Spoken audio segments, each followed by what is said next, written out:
Bye, bye, bye, bye. What was that song? I think it was from NSYNC. Bye, bye, right? Yeah. So, what's up, everybody? DJ Anthony says it right there. I'm a real DJ because it says it right there. Okay. When to break up here on Wellness Week Live. So, look, we've all been through this, right? Whether you're 15 or 105, we've all been through breakups. Either we've been dumped or we did the dumping. And so today's show, when to break up. Like, how do we know when to break up? Because, more often than not, and by the way, I'm no healthcare professional. I'm no psychologist. I'm just a DJ from New Jersey. How you doing? Always check with healthcare professionals. I'm just giving my friggin' opinion. What the hell do I know? But I know a little something. I've been around the block a few times. So, and I've messed up and I've succeeded and I've messed up and I've succeeded and I've messed up. So, maybe you can glean a little bit of advice from me. Maybe we can commiserate. I don't know. But, so when is it time to break up? It's funny. I think a lot of people, excuse me while I clear my throat. That was a hip hop song from the 90s. Anyway, so when is it time to break up? It's interesting because when we hear breakups or we break up, a lot of times it's like, well, F you, no, F you, no, F you, you're bad, you piece of crap, piece of crap, piece of crap. And I think more often than not, it's not that the person is bad, you're not bad, they're not bad. It's just, things run their course. Maybe they're a good person, but they're not good for you. That's actually in some ways tougher than if the person's some scumbag. If someone's so heinous and so evil, well, that's a lot in some ways easier to break up because it's black and white. It's clear as day. But what if somebody is a good person? And I have a phrase, just because someone's a good person doesn't mean they're good for you. And oftentimes we get into these relationships with good people. We're a good person, they're a good person. And that kind of breakup is really tough because you do love them, you care for them. So, but when to break up? Because I think my experience in my own life and from what I hear from friends, family, colleagues, strangers, talking to people, most breakups are not because the person's Hitler. You know what I mean? It's because, you know, maybe you don't like this or that about that person. Um, and, I would maybe even go as far as to say this. I mean, if someone's cheating on you, obviously that's grounds for breakup. But I know stories of people that were cheating and they're not bad people. They did a bad thing, but they weren't like, moving bricks of heroin and killing people, and they weren't axe murderers. You know what I mean? It's just, yeah, they had a poor choice. I'm not going to say it was a mistake, right? These people, when they make this choice, it's a choice, right? I always laugh when people are like, I made a mistake. Nah, you didn't make a mistake pulling down your pants and then pulling down your underwear and then, getting into the bedroom and then, pulling the sheets. Like it's calculated, right? But my point is, I know of couples where it was a guy or a girl and, they're good people. Otherwise, they chose to do something that was very hurtful.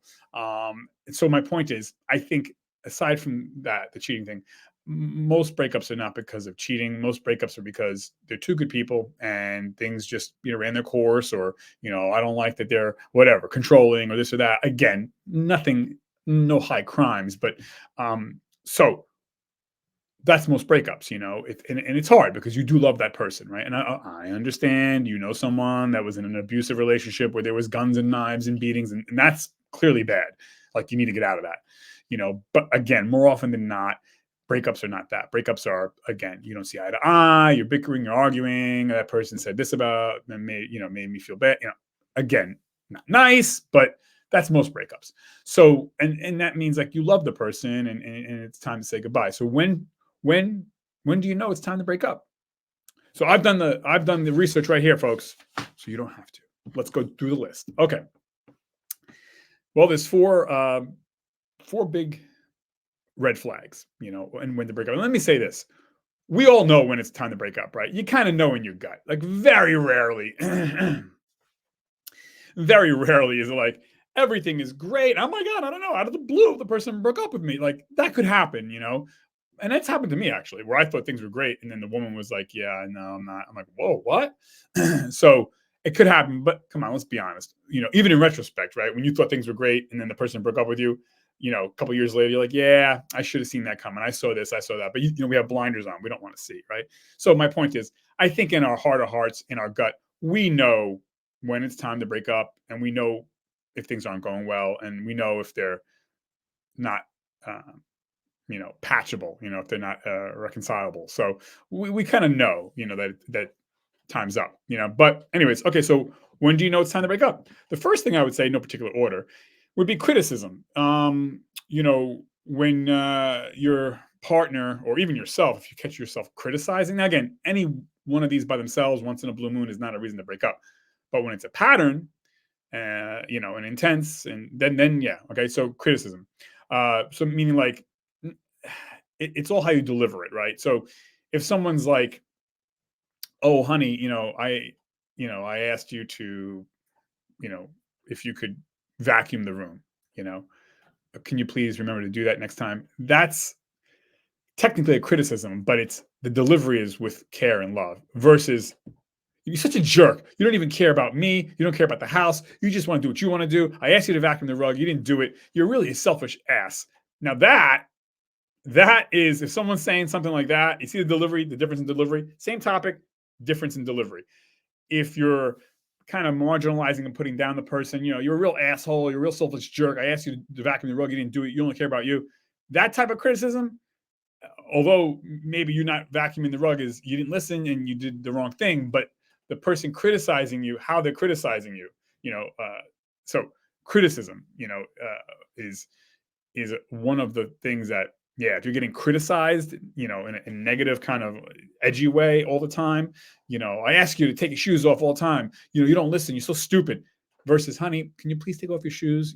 It's important that we keep the house clean. You see, two different ways to criticize. So it's the delivery. It's not what you say, it's how you say it. So yeah, if you're being criticized as a pattern, weekly and stuff like that, just a red flag. Put the radar up. Second, I would say contempt. Meaning, what is contempt? So, so if you're kind of a cousin to criticizing, if you're marginalizing the person, if you are, if you're making fun of them in a hurtful way, so like this is making fun of somebody in a loving way, right? Oh, honey, you're so silly.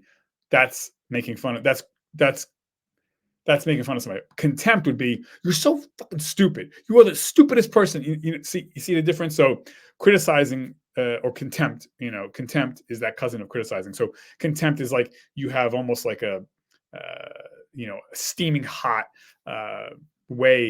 You really visceral. It's you you don't have the best intentions in mind. You're trying to put the person down, and so that's contempt. There's a negative connotation to contempt. It's not with the best intentions. Other one, stonewalling. So you just had an argument, and now, well, I'm not talking to you. It's been like a week now, and you are not talking to each other. Or he or she's not talking to you. Stonewalling's bad. It's one thing to say, hey, I need a minute to cool down and let's not talk. But it's like, wow, we haven't spoken in a day, 2 days, 3 days, and that's a pattern. It's one thing if it's once a year you stonewall, but if you're stonewalling weekly or monthly, yeah, that's a big red flag. That's kind of showing the person who's stonewalling you, like they could write you off. They don't care, and that's not good. You need to communicate. And we've all done this, to some degree, you know what I mean? But it's a red flag, whether you're doing it or whether it's being done to you, red flag. And if you're doing the stonewalling, you got to think to yourself, do I need this? I don't want to be like this. I don't want to stonewall. I don't want to not talk to the person for 2 weeks or a day or 2 days. Like if I'm always doing that to that person, then you know what? Maybe you should think about letting that person go, because stonewalling is not the best of you, and it's not the best in the other person. We don't really want, we don't do that. You know what I mean? Okay.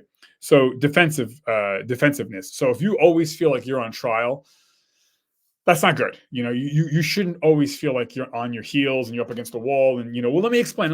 I didn't, but let me explain. I didn't mean that, but I mean that if you're always explaining yourself and you're always defending yourself and the person's prosecuting you, I mean, if that's bad, you need to get out of that relationship, or go see a therapist and, try to work things out. Talk to your loved one, your partner.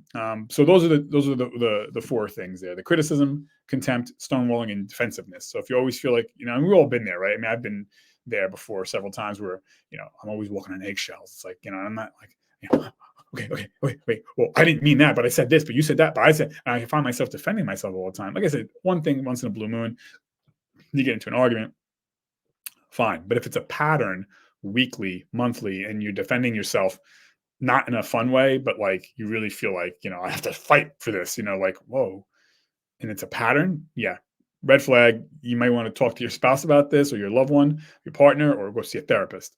And I've been to, uh, therapy for relationships with my significant other or others in the past.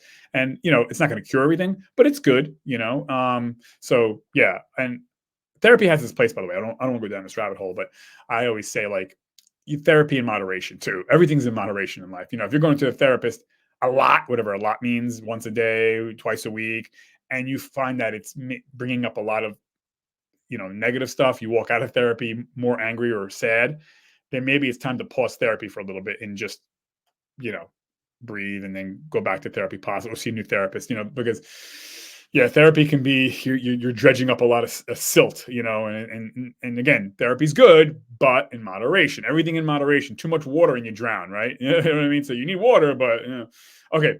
So the other ways I would say that it's time to break up, from your boyfriend, girlfriend, fiance, husband, wife, and it's different, right? When you're married, especially if you have children, I can see the logic in, hey, stay married for the children. Let's wait till they get older and then we break up.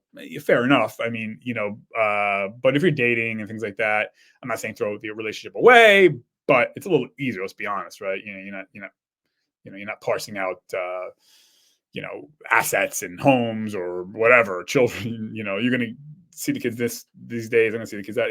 So dating's a little bit different, but still not easy. I get it. Okay, so the other ways you should know that it's time to kind of go your own way. Oh, someone's calling me. Who's that? Okay, don't they know I'm doing my show?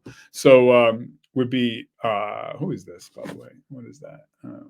Okay, so if you feel like you've grown apart, okay, and again, this doesn't have to be hatred or like that, but you just feel like, I don't know this person anymore, or I'm not interested in this person anymore. And I'm not saying throw them away 1, 2, 3, but if it's a pattern, and you've gone to therapy and you talked about it and you're reading books, and I'm not saying you're arguing, shooting guns at each other, but if you feel like this is just my roommate,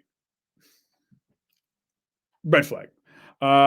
Little to no romance, if you know what I mean. Romance, now don't get me wrong, you could be having a romance and still be in a bad relationship, but it is the canary in the cave. It is a red flag if you're having little, whatever little means, to no romance.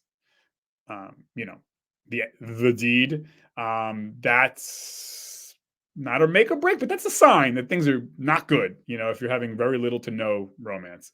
One-sided relationship. If you feel like you're the only person putting into the relationship, and now maybe your partner might disagree and say, oh, I do this too, or you do that too. But if you feel it, that you don't, if you're the only one putting in, if that's your feeling and you're entitled to that, doesn't matter what that partner says, like if you don't feel it, that there's some type of general equality, it doesn't have to be perfectly 50-50, but if you feel like you're the only person in the relationship, another red flag, maybe it's time to break up or get therapy, but red flag. If you're always walking on eggshells, which is the defense thing we talked about before, if you always feel like you're defending yourself or about to defend yourself, like I got to watch what I say, watch what I do, watch what I do, watch, that's not good. What else? Okay, so I would say other person does not want to try therapy. So I know couples, and that the man or the woman doesn't even want to try, not even try once. I could see if they want to stop going. Okay, fair enough, but they don't even want to go once. That's a bad sign too. Like, oh, this person is showing their cards, like they don't give a shit. Again, not a make or break, but uh, putting layering onto themselves all these can be a big problem. One off, but the other thing is your partner is being manipulative, or you're catching yourself being manipulative. You don't want to do that. You don't want to be like, well, if you don't do this, then I'm not doing that. Or, hey, if you want me to do this, then I need you to do this and this. If you want some romance, then you better start doing this. Like, don't weaponize things. If someone's trying to manipulate you, or you catch yourself being manipulative, stop, and maybe it's time to break up, or again, see a therapist or have a talk, but so these are the signs. And again, any one of these by themselves is probably not an issue, generally speaking, But if you see a pattern and there's a lot of these as a pattern, yeah, it might be better to say goodbye. And it's hard to say goodbye, right? Because it's the devil we know. Nobody wants to be alone. Humans are hardwired to be in community and communion with one another, especially romantically. And it's hard. And I don't care if you're, the best looking guy or girl and you got money and you're a human being, right? We fear the unknown. And when we break up, now you're stepping out into the unknown, so to speak, right?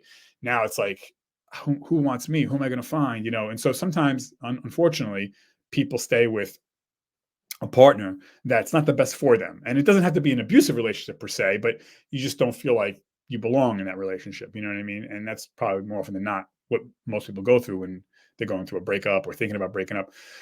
So, yeah. So I get that, right? We've all been there. And so that fear of being alone or the breakup or the failure, these are things that unfortunately keep us in the wrong relationships. And that's not good because, the right person or a better person is out there for you. And I say better, not as a better human, but a better relationship is out there for you, but it will take some hurt and pain and some tears and some fear. But if you stay in a bad relationship or a relationship that's not the best for you, then you know what kind of life is that?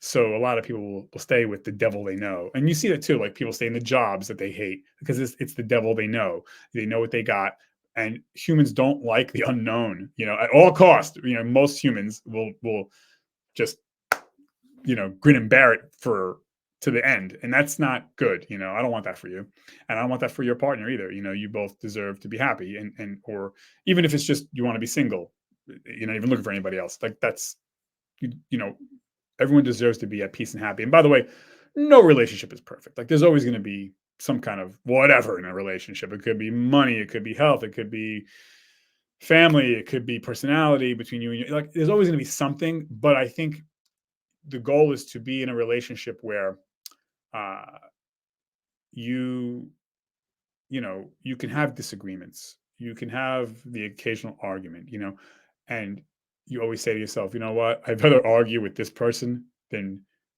be happy with another person. Like meaning like you have enough in your love tank that it's okay, we bicker and stuff like that, you know what I mean? But and again, it's how you argue and things like that. But and if you have enough love in the relationship and respect and honor and all those things, yeah, then the little annoyances and the little arguments, it's nothing, it's cool. It's like, oh, we argue, but I love you. And then when after you argue, you take a few minutes to cool off, and then yeah, you hug and kiss. That's probably healthier than I'm not talking to you for 2 weeks, and you're putting each other down, and maybe you're cursing, so that, like, and again, once off, if you do something like yeah, you don't you stonewalled or you criticize again. Once in a blue moon is one thing, but if it's a pattern, that's what I'm saying. All of these things that I just read, if they're patterns, if you're not happy, then you deserve to be happy, and I'm sure the person's a good person, but it's maybe better, yeah, to move on and to have that conversation, and to see. But anyways, I wish you love, I wish you hope, and we all deserve to be in a loving, caring relationship, and also friendships too, because that's friendships are just an extension of romantic relationships, and work life too. We all deserve to have good friends, a good lover, a good job. These are all relationships, really, when you think about it. So family, right? I mean, and sometimes we have to say, goodbye, and or if it's family, maybe goodbye, but also, healthy distance. Like, hey, so yeah, it's complicated, but you can put these things, these items I just said, it really could be applicable to any type of relationship. And I'm talking about a love relationship, but a lot of these are again transferable to platonic relationships, work relationships, neighbors, whatever. So, anyways, I want the best for you. You deserve the best. The best is yet to come. I promise you. DJ Tony, over and out. Don't forget, check back in. A lot of great content coming up. And I'm saying goodbye in Italian. Ciao, ci vediamo. 5, 4, 3, 2, 1. Bye.